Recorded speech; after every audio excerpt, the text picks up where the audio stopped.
Welcome back to the France 24 newsroom. Now it's time for our international press review in the papers, and Eve Jackson has been going through the papers and she's bringing us all the highlights now. Hello, Eve. Well, that's right. The press across the world splashed with this mass walkout from the UN anti-racism conference in Geneva following President Ahmadinejad's speech where he branded Israel as racist. It's on the front page of the Jerusalem Post saying he's buried the Durban process. It reports on protesters who say a racist can't defend racism, and comments from ministers which said his speech is offensive or was offensive and unacceptable. It's also in France's Libération.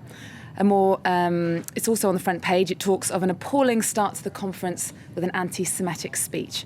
In Britain's Guardian, there's a more in-depth look. The article saying that delegates shouldn't have walked out. They should have stayed. If they believed in what they were walking out for, they should have stayed and argued. It would have had way more effect. It calls the conference part farce, part tragedy, and likens it to a Laurel and Hardy sketch, destined from disaster from the beginning. And finally, in Al-Quds Al-Arabiya, the London-based newspaper, there's an editorial. The Palestinian paper supports Ahmadinejad, saying he was only telling the truth. There's also a cartoon there that you can see showing an Israeli trying to hide from the sun, basically suggesting you can't hide from the truth.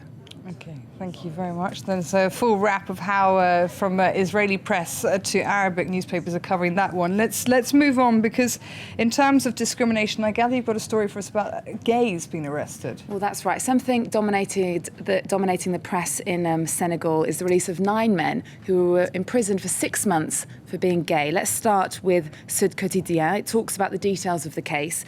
Basically, these men were sentenced to 8 years in jail after being found guilty of indecent conduct and unnatural acts. The men, they were part of an anti-HIV AIDS group. They were arrested in December. Since then, the French president has been trying to get them released and trying to decriminalise homosexuality in the country. Let's have a look at the Quotidien Le Soleil. It talks about how homosexual acts are illegal in Senegal, a predominantly Muslim country where gay people are completely marginalised. The defence team argued at the beginning of the appeal last week that the case against the men was based on solely anonymous tips, and they were freed yesterday. Okay, for those at home who are wondering what quotidien means, by the way, it's French for daily.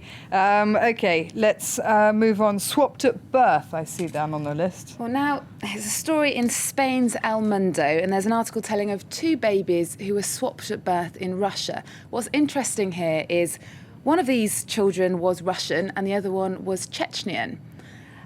These children lived in the wrong household for 2 years until one of the mums discovered this mistake, and then they were swapped back. How were they born in the same hospital? They were born in the same hospital, and with some sort of mix-up, this is what happened. And brought up miles apart, then? Brought up miles apart. Wow, that's incredible. So what's happened to them now? They've been put back with their respective... They've been put back with their real parents, and the article basically says that nationalism isn't something that's genetic, it's something that is brought on by the way you're brought up, basically. Okay, wow, what a great story there. That's from Spain's El Mundo. Okay, Berlusconi. Now, Italy's Prime Minister's in the spotlight again, but in a slightly different way. This story is in a lot of the press today, but let's have a look at the UK's Independent. Here you can see an image of Berlusconi, naked, with his minister, Mara Cafagna, a painting that's now in a gallery in Italy. Did he consent to this? No. Okay. A slightly controversial picture, because 2 years ago, he told this minister on live television that he would marry her if he wasn't already married. His wife demanded a public apology. She got one. It was very controversial at the time. He hasn't made a comment about the painting as far as I'm aware, but the artist has said that he'll donate the money from the painting to the victims of the earthquake if, in fact, the Prime Minister buys it. But I'm guessing that perhaps it might be a little unlikely. The earthquake, who Berlusconi also managed to offend. He does seem to walk around with his foot in his mouth, basically, if I'm allowed to say that, for Italian head of state. OK, thank you very much, Eve Jackson. That wraps up our international press review. Do stay with us. More news on its way in just 10 minutes' time.